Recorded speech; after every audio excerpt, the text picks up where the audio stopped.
తెలంగాణ రాష్ట్ర ప్రభుత్వం అసలైన నిరుపేదలకు సంక్షేమ పథకాలు అందించడం కోసం ప్రజాపాలన గ్రామ సభలు నిర్వహిస్తుందని కాంగ్రెస్ పార్టీ మండల అధ్యక్షుడు మహేష్ రెడ్డి అన్నారు. వెల్దుర్తి మండలం ఉప్పులింగాపూర్లో ఆయన మీడియాతో మాట్లాడుతూ జనవరి 26న నూతనంగా రైతు భరోసా, ఇందిరమ్మ ఆత్మీయ భరోసా, ఇందిరమ్మ ఇల్లు, రేషన్ కార్డుల మంజూరు కోసం తెలంగాణ ప్రభుత్వం గ్రామ సభలు నిర్వహిస్తున్నట్టు తెలిపారు. ఎవరైనా జాబితాలో పేర్లు లేని వారు ఉంటే తిరిగి దరఖాస్తు చేసుకోవాలని తెలిపారు. అర్హులైన నిరుపేదలందరికీ సంక్షేమ పథకాలు అందిస్తామని సందర్భంగా వారు తెలిపారు.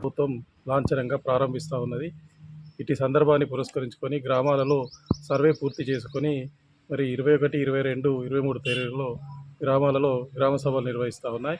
ఈరోజు ఉప్పులింగాపూర్, మెల్లూరు, దామరంచ, ధర్మారం, కుక్నూర్, మమ్మన్నార్ తాండా వంటి గ్రామాల్లో ఈరోజు 7 గ్రామాల్లో గ్రామ సభలు నిర్వహించడం జరిగింది.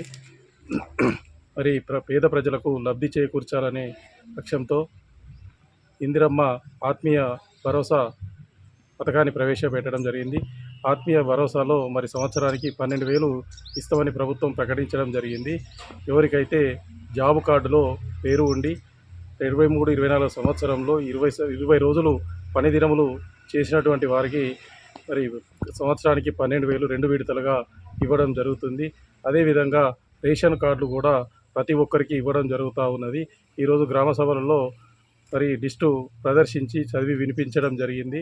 గతంలో మీ సేవ ద్వారా అప్లికేషన్లు పెట్టిన వాళ్ళైతేనేం, ప్రజాపాలనలో పెట్టిన వారైతేనేం అందరికీ రేషన్ కార్డులు ఇవ్వడానికి ప్రతిపాదనలు పెట్టడం జరిగింది. ఇంకెవరైనా రాని వారి దగ్గర నుంచి కూడా అప్లికేషన్లు తీసుకోవడం జరుగుతూ ఉంది. రైతు భరోసా కింద 26వ తారీఖు నుంచి రైతు అకౌంట్లలో డబ్బులు వేయడానికి ప్రభుత్వం సంకల్పించింది. ఇటు సందర్భాన్ని పురస్కరించుకొని గ్రామాల్లో సర్వే నిర్వహించి ఏవైతే ఇండ్లు కట్టుకున్నారో మరి ఆమోదయోగ్యమైనటువంటి భూములకు మాత్రమే రైతు భరోసా కల్పిస్తూ నిరుపయోగం కొండలు, గుట్టలు, మరి అదేవిధంగా ఇండ్లు కట్టుకున్నటువంటి కొద్దిపాటి భూములు మాత్రమే తీసివేసి మిగతా అందరికీ రైతు భరోసా పథకాన్ని ప్రవేశపెట్టడం జరుగుతూ ఉంది. అదేవిధంగా 4వ పథకమైనటువంటి ఇందిరమ్మ ఇండ్లు కూడా గత 10 సంవత్సరాలలో మరి టీఆర్ఎస్ ప్రభుత్వం రేషన్ కార్డులు అయితేనేమి, ఇండ్లు అయితేనేమి ఎటువంటి పథకాలు ప్రవేశపెట్టలేదు. కాబట్టి ఈరోజు ఇండ్లు కూడా చాలామంది లబ్ధిదారులు తమకు ప్రభుత్వ సహాయాన్ని కోరుతూ మరి ప్రజాపాలనలో దరఖాస్తు చేసుకోవడం జరిగింది. మొదటి విడతగా మరి ఈరోజు మొదటి విడత లిస్టు విడుదల చేయడం జరిగింది.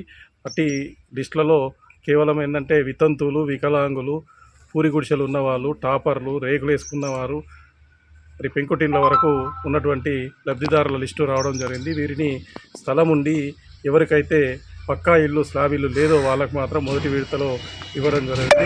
వాళ్ళకు రాబోయే కాలంలో మరి అందరికీ ఇండ్లు కట్టించడానికి ప్రభుత్వం సంకల్పించింది. కాబట్టి ఈరోజు అన్ని గ్రామాలలో మరి ప్రజలు సంతోషంగా ఉన్నారు.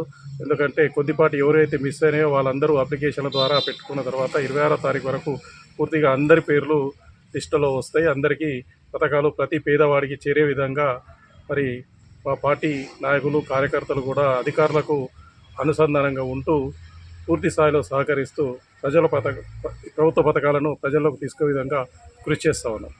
మరిన్ని అప్డేట్స్ కోసం మా ఛానల్ని సబ్స్క్రైబ్ చేయండి.